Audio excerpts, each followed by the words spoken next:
Hello again, this is Sam Houston, and welcome to My Front Porch. Old friendships. In some of my past columns, I've mentioned my old and dear friend, Miss Jane. It's hard to describe Miss Jane as she is one unique character. We first met at church where upon my first visit, she reached out to me and asked me to come and join her Bible study. She was friendly, outgoing, and carried herself well. I learned she had lost her husband some 5 years prior, and she and her son lived together just a block or two away from my residence. Jane's son was my age, but never married and was a long-distance truck driver. He left the road when his father died so his mother would not have to live alone. I always found that a little bit funny, as Miss Jane was used to being in charge, and she had earned her nickname of General Jane because of her propensity to give orders. It was well deserved. I think it's fair to say she did a lot more taking care of her son than he ever did taking care of her. Jane had been a grade school music teacher and lived for her family and her students.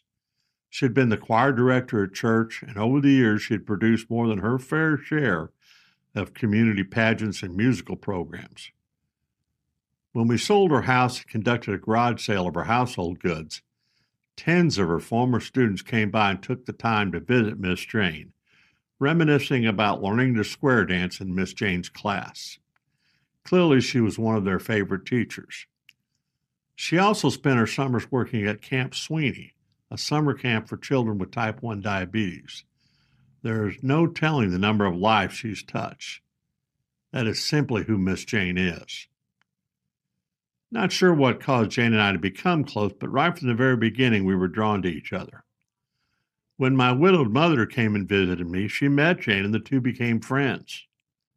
They would occasionally talk on the phone, as my mother would be seeking information about her boy was really doing, somehow believing that I was suffering travails she did not know about and knowing Miss Jane would have all the scoop.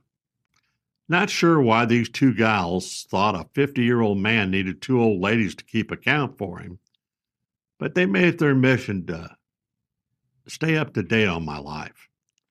I understood they cared about me, and in their own way, they were looking out for me.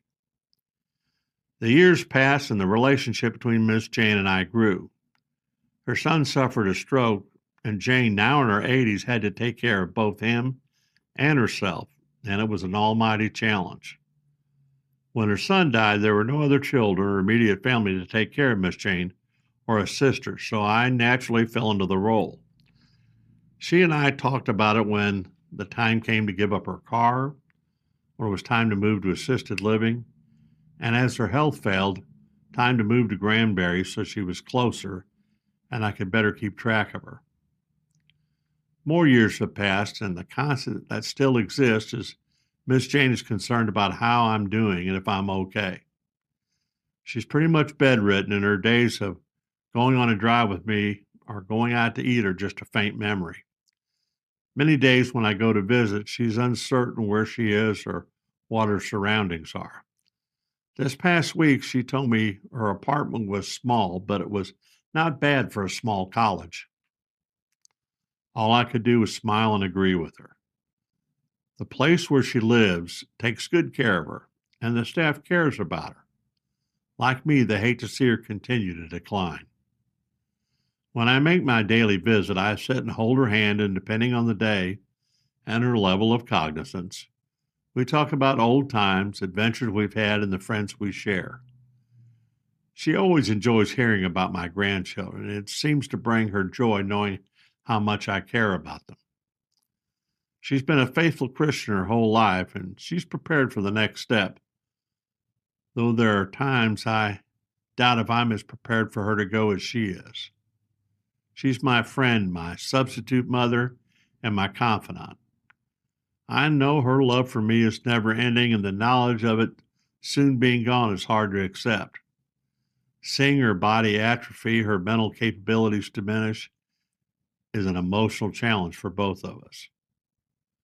What gets me through is knowing that we shared a special friendship for over 20 years. A man is lucky if he has even one true friendship in his life. And I've been blessed with several. Not sure if any are more precious than my friendship with Miss Jane. I earnestly hope all of you have a Miss Jane in your life. If you do, you're one lucky rascal. Thought for the day: old friends are like anchors that keep us grounded in a world that's constantly changing. Until next time, I'll keep riding the storm.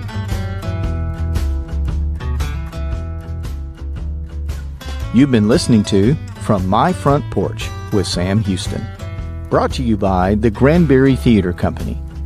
You can catch Sam's column every week in the print edition of the Hood County News or online at hcnews.com.